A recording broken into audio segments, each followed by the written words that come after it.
بسم اللہ الرحمن الرحیم۔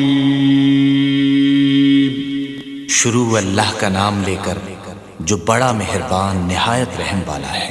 اب صدارت یہ خطبہ ارشاد فرماتے ہیں ہمارے آج کے میں خصوصی مہمان محترم جناب بابر فاروق رحیمی صاحب، ناظم دفتر 106 راوی روڈ، مرکزی جمعیت اہل حدیث پاکستان۔ الحمدللہ رب العالمین والعاقبۃ للمتقین والصلاۃ والسلام علی رسولہ الکریم، اما بعد، اعوذ باللہ من الشیطان الرجیم، بسم اللہ الرحمن الرحیم۔ ما کان محمد ابا احد من رجالکم ولکن رسول اللہ وخاتم النبیین، صدق اللہ العظیم۔ ہر قسم کی حمد و ثنا، تعریفات، تسبیحات، تمجیدات، اچھے اچھے کلمات و القابات اللہ احکم الحاکمین ارحم الراحمین مالک یوم الدین کے لیے ہے، جو ساری کائنات کا اکیلا ہی پیدا کرنے والا اور اکیلا ہی اس کا نظام چلانے والا ہے۔ اللہ کی حمد و ثنا کے بعد درختوں کے پتوں، پھولوں کی پتیوں، پانی کے قطرات، ریت کے ذرات سے بھی زیادہ درود و سلام ہوں امام الانبیاء، سید الانبیاء، نبی الانبیاء، خاتم الانبیاء، جناب محمد الرسول اللہ صلی اللہ علیہ وآلہ وآصحابہ وسلم کی ذات اقدس و مقدس پر، کہ جنہیں کائنات کے رب نے ساری کائنات سے اعلیٰ، اولا، بالا، کامل، مکمل، اکمل، حسین اور احسن بنا کر مبعوث فرمایا۔ حضرات، محترم جناب خبیب بھٹی صاحب اور ان کی پوری ٹیم نے یہ عظیم الشان رحمت دو عالم صلی اللہ علیہ وسلم کانفرنس کا انعقاد کیا ہے۔ میں مبارکباد پیش کرتا ہوں خبیب بھٹی صاحب کو اور ان کی ساری ٹیم کو۔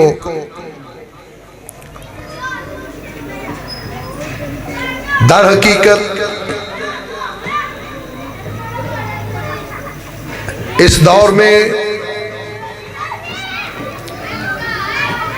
ذکر مصطفیٰ صلی اللہ علیہ وسلم کی مجالس کا منعقد ہونا بڑا ضروری ہے، اس لیے کہ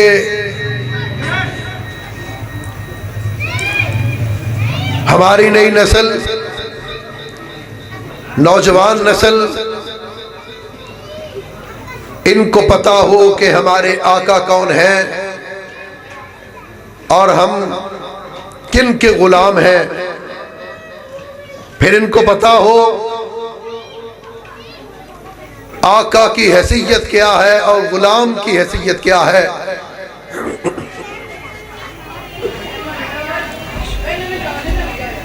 ہمارے آقا، ہمارے مولا، ہمارے پیر، ہمارے مرشد جناب محمد الرسول اللہ صلی اللہ علیہ وسلم، رب ذوالجلال نے انہیں سب سے اعلیٰ، سب سے اولا، سب سے بالا، سب سے کامل، سب سے مکمل، سب سے اکمل، سب سے حسین، سب سے احسن، سب سے اشرف، سب سے افضل، سب سے بہتر، سب سے برتر بنا کر اس دنیا میں مبعوث فرمایا۔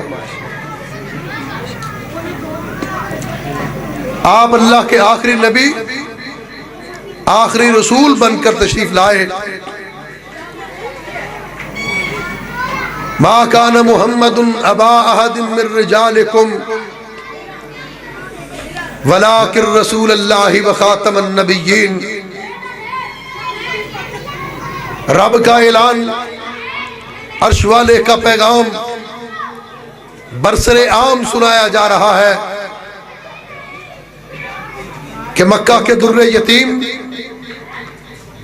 آمینہ کے لال، پیکر حسن و جمال، ساری کائنات کے سردار جناب محمد الرسول اللہ صلی اللہ علیہ وآلہ وصحابہ وسلم کو اللہ نے آخری نبی بنا کر مبعوث فرمایا، آخری رسول بنا کر مبعوث فرمایا۔ وَلَٰكِن رسول اللہ وخاتم النبیین، آپ کا تعارف، آپ کی پہچان رب ذوالجلال نے کروائی کہ آپ اللہ کے رسول ہیں اور آخری نبی ہیں،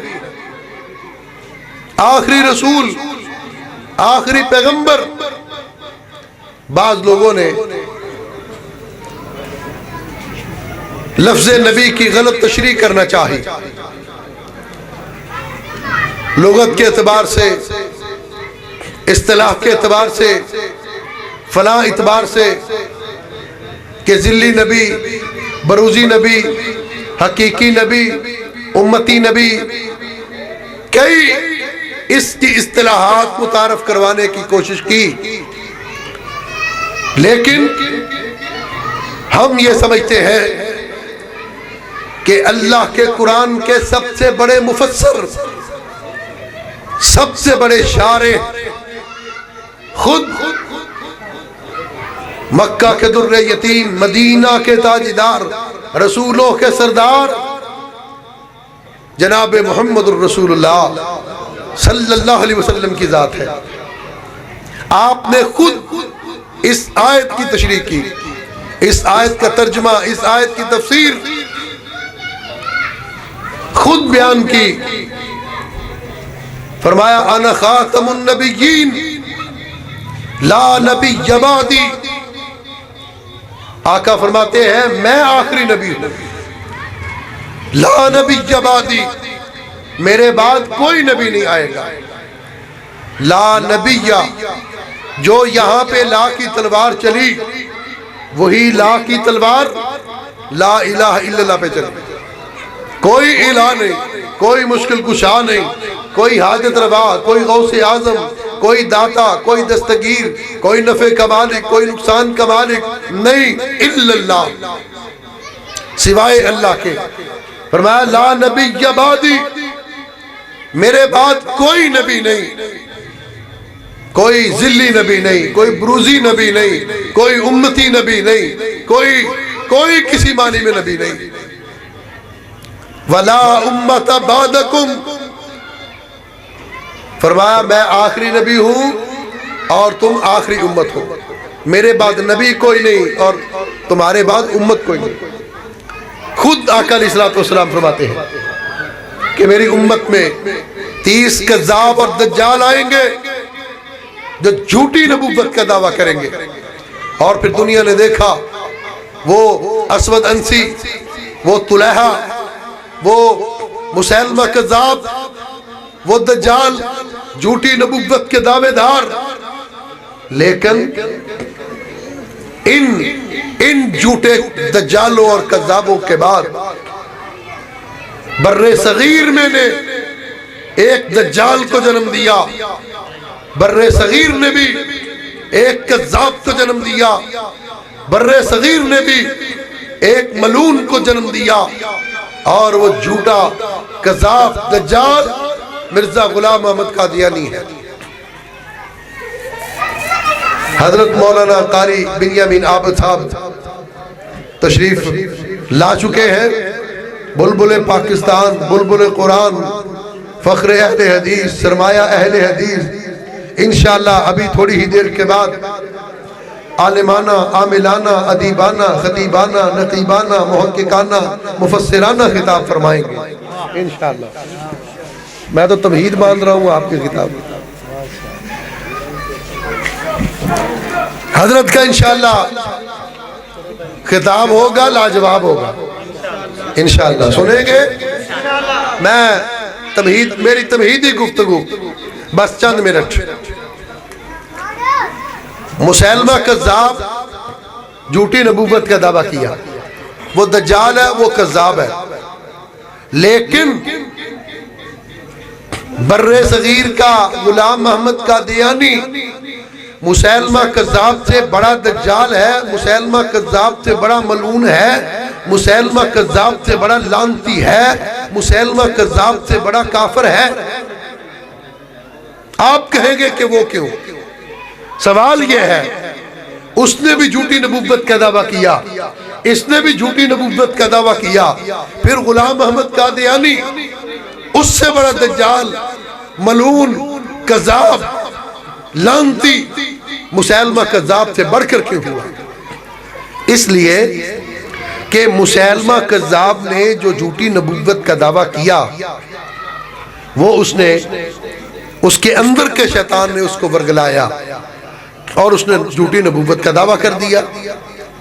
یہ بر صغیر کا دجال اور کذاب اس لیے اس سے بڑا لعنتی اور ملعون ہے کہ اس نے جھوٹی نبوت کا دعویٰ اپنے اندر کے شیطان کے ورگلانے سے تو کیا ہوگا، لیکن در حقیقت اس نے جھوٹی نبوت کا دعویٰ انگریز کے کہنے پر کیا۔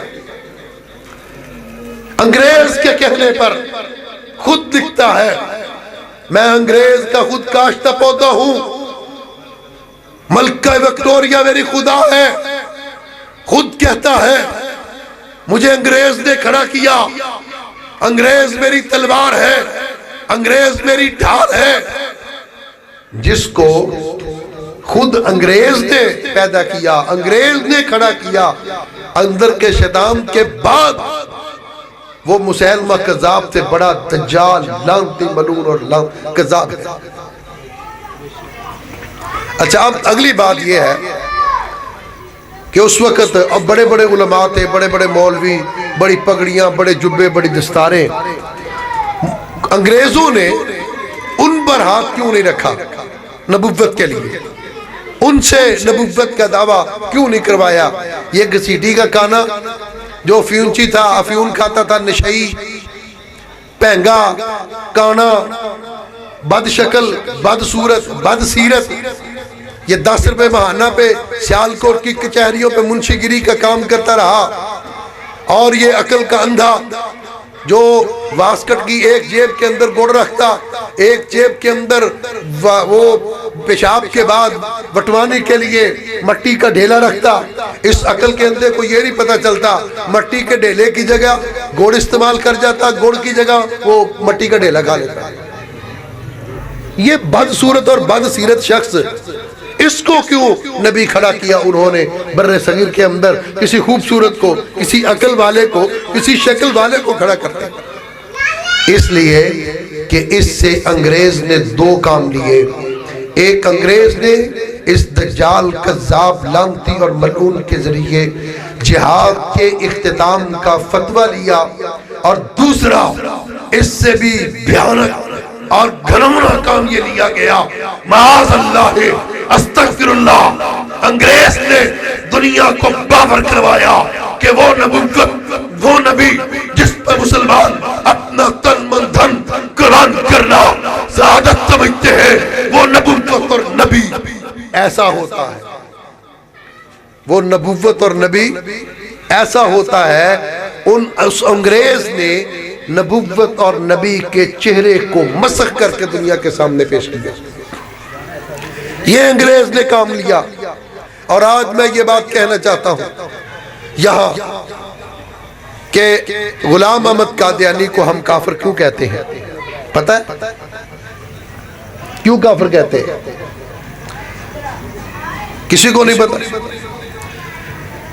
غلام محمد قادیانی اس لیے کافر ہے کہ اس نے نبوت کا اعلان کیا؟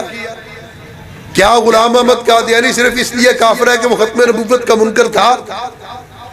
نہیں، میں یہ بات کہتا ہوں کہ غلام محمد قادیانی اگر جھوٹی نبوت کا دعویٰ نہ بھی کرتا وہ تب بھی کافر تھا، وہ تب بھی کافر تھا۔ یہ سبق ہے آج کا، بس اس کو آپ نے سمجھ کے یاد کر کے جانا ہے۔ میں اختصار کے ساتھ اختتام کی طرف آ رہا ہوں، انشاءاللہ حضرت کا خطاب ہوگا۔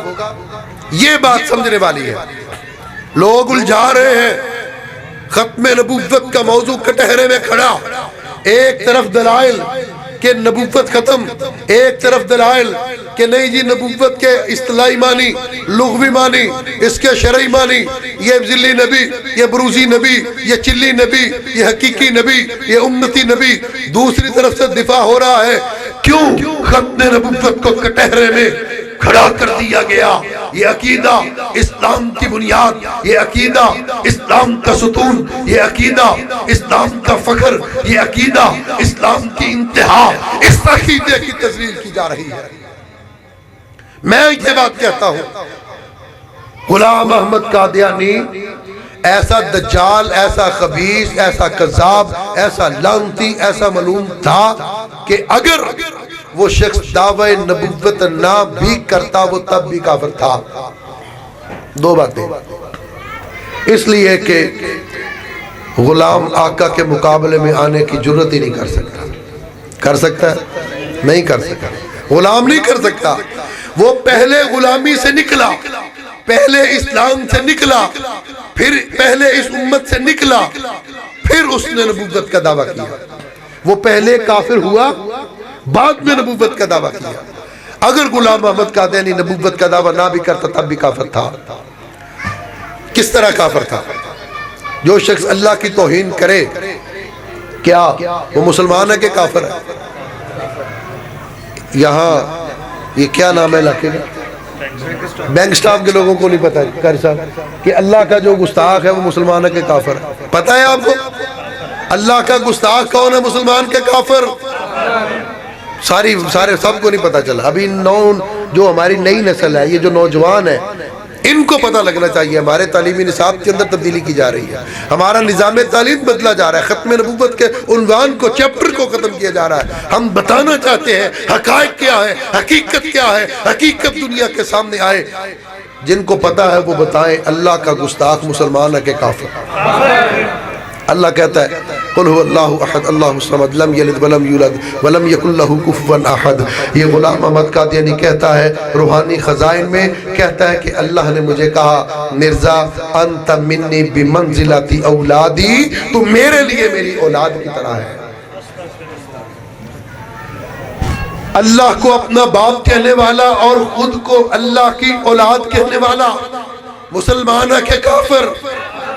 مسلمان ہے کہ کافر؟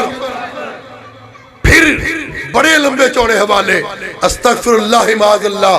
یہ بات کہتا ہے اللہ نے میرے ساتھ وہ تعلق قائم کیا جو تعلق ایک میاں اپنی بیوی کے ساتھ قائم کرتا ہے۔ مجھے حمل ٹھہرا، میرے حمل کے نتیجے میں پھر میں ہی پیدا ہوا۔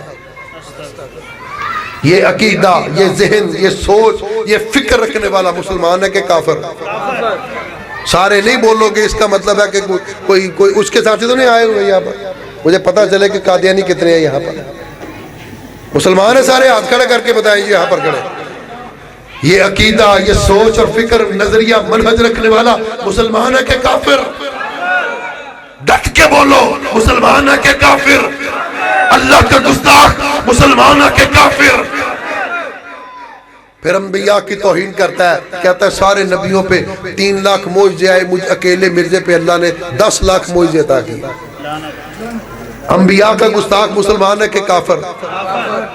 صحابہ کی توہین یہ کرتا ہے، قرآن کی توہین یہ کرتا ہے، استغفر اللہ معاذ اللہ۔ حضرت فاطمہ الزہرا رضی اللہ تعالی عنہ کے بارے میں یہ بک بک کرتے ہوئے مرزا اپنی کتاب میں لکھتا ہے کہ میں نے مکاشفے میں دیکھا کشف کی حالت میں کہ میں نے بی بی فاطمہ کی ران پہ سر رکھا ہوا ہے۔ بتاؤ وہ بی بی فاطمہ الزہرا فاطمہ منزہ، فاطمہ مطہرہ، فاطمہ طاہرہ، جس کو کبھی آسمان کے سورج نے بھی نہیں دیکھا، اس کے بارے میں اس کی گندی سوچ، ان کے بارے میں اس کی گندی ذہنیت، فاطمہ الزہرا کے بارے میں یہ سوچ رکھنے والا، یہ فکر رکھنے والا، یہ ذہنیت رکھنے والا، یہ کشف رکھنے والا، ڈٹ کے بولو مسلمان ہے یا کافر؟ مسلمان ہے یا کافر؟ حضرت حسین رضی اللہ تعالیٰ عنہ کی یاد میں 10 دن مسلمان، پورا سال مسلمان ان کے نام کے مدح کرتے ہیں، ان کی عظمت کو بیان کرتے ہیں۔ یہ کہتا ہے کہ اس حسین کی بات کرتے ہو، میں دامن جھاڑوں 100 حسین گرتے ہیں۔ اس عقیدے پر، اس کی ضلالت، رذالت، خباثت پر کہتا ہوں، اگر غلام احمد قادیانی جھوٹی نبوت کا دعویٰ نہ بھی کرتا، تب بھی وہ کافر تھا، تب بھی کافر تھا۔ میں بار بار اس کو ملعون کہہ رہا ہوں، لعنتی کہہ رہا ہوں۔ کوئی قادیانی مجھ سے پوچھے کہ تم کیوں کہہ رہے ہو، کوئی قادیانی مجھ سے سوال کرے۔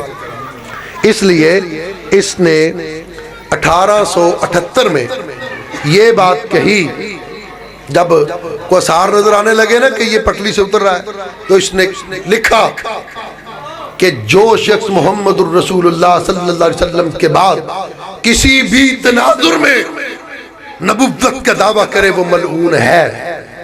اور پھر اس کے بعد 1891 میں اس نے خود نبوت کا دعویٰ کر دیا۔ اس کے اپنے فتوے، اپنے خود کہنے کی وجہ سے یہ شخص خود ملعون ہے، خود لعنتی ہے۔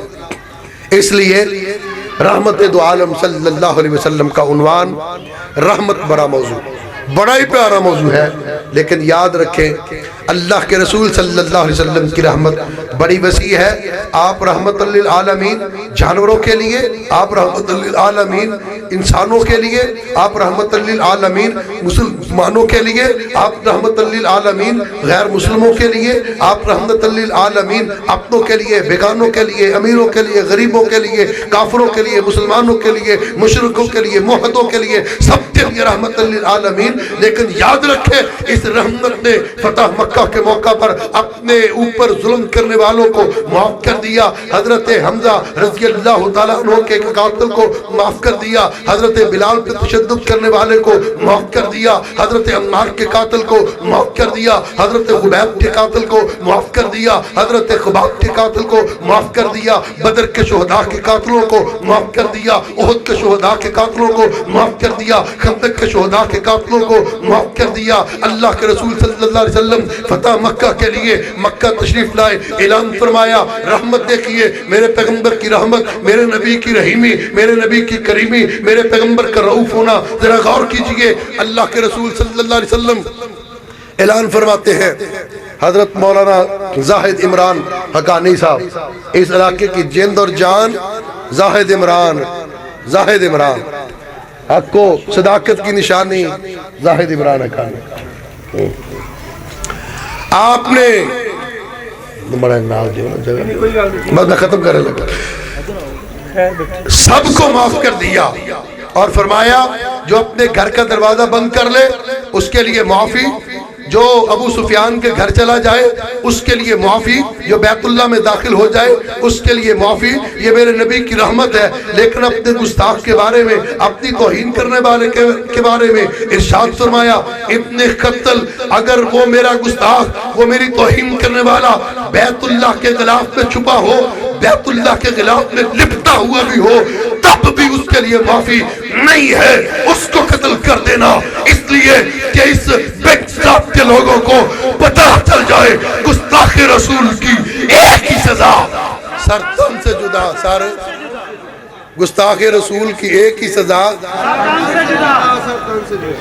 دنیا میں ہر سمت اندھیرا ہی اندھیرا تھا، نشان نور گم تھا اور ظلمت کا بسیرا تھا، کہ دفعتاً دنیا کے افق پر ہدایت کا نور آیا، جہان کفر و باطل میں صداقت کا ظہور آیا، حقیقت کی خبر دینے بشیر آیا، نذیر آیا، شہنشاہی نے جس کے پاؤں چومے وہ فقیر آیا، مبارک و زمانے کو کہ ختم المرسلین آیا، شہاب رحم بن کر رحمت للعالمین آیا۔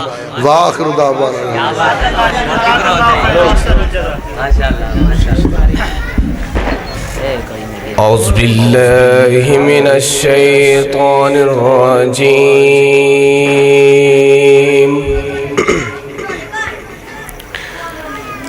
بسم الله الرحمن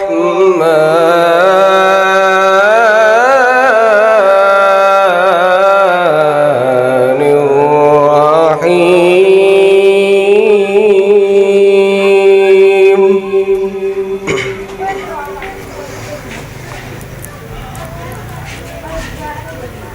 لو أنزلنا هذا القرآن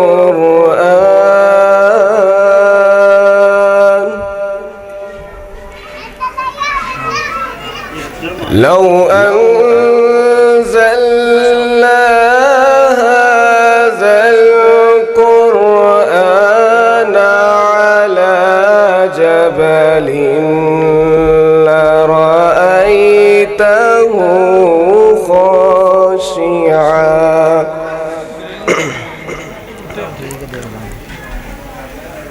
لرأيته خاشعا متصدعا من خشية الله.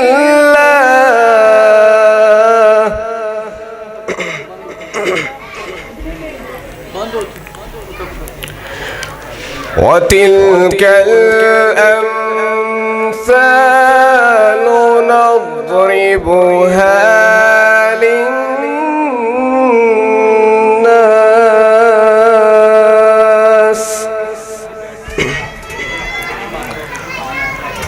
وتلك الأمثال نضربها للناس لعلهم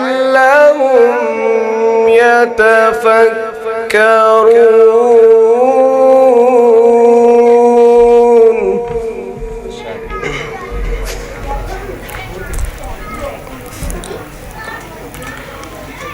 هو الله الذي لا إله إلا هو.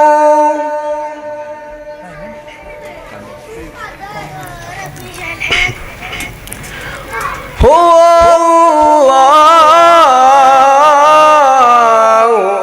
الذي لا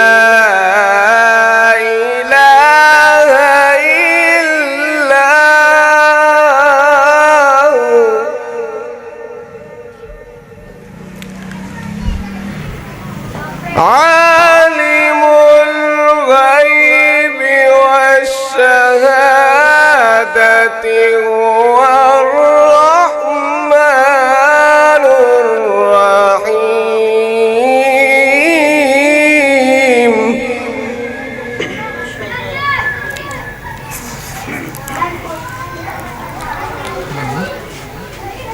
هو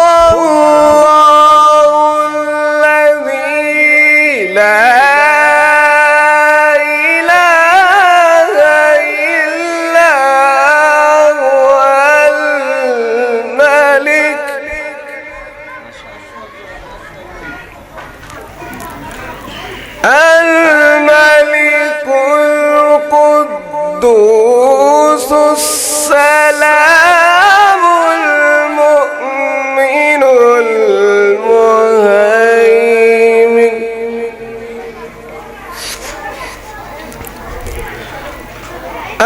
المؤمن المهيمن العزيز الجبار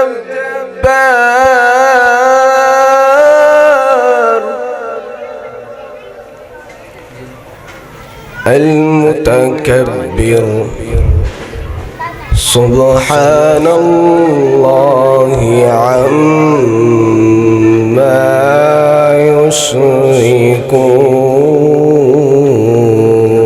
يشركون. بسم الله الرحمن الرحيم. لو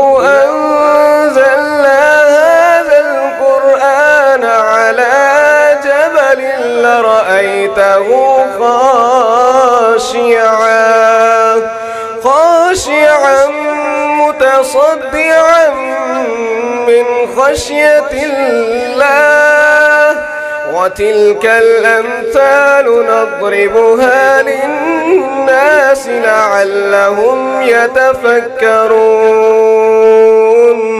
هو الله الذي لا إله إلا هو عالم الغيب والشهادة هو الرحمن الرحيم هو الله الذي لا إله إلا هو الملك القدوس السلام المؤمن المهيمن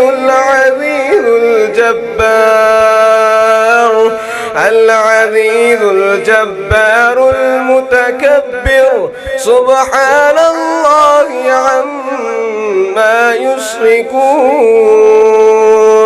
هو الله الخالق البارئ المصور له الأسماء الحسنى يسبح له ما في السماوات والأرض وهو العزيز الحكيم صدق الله العظيم.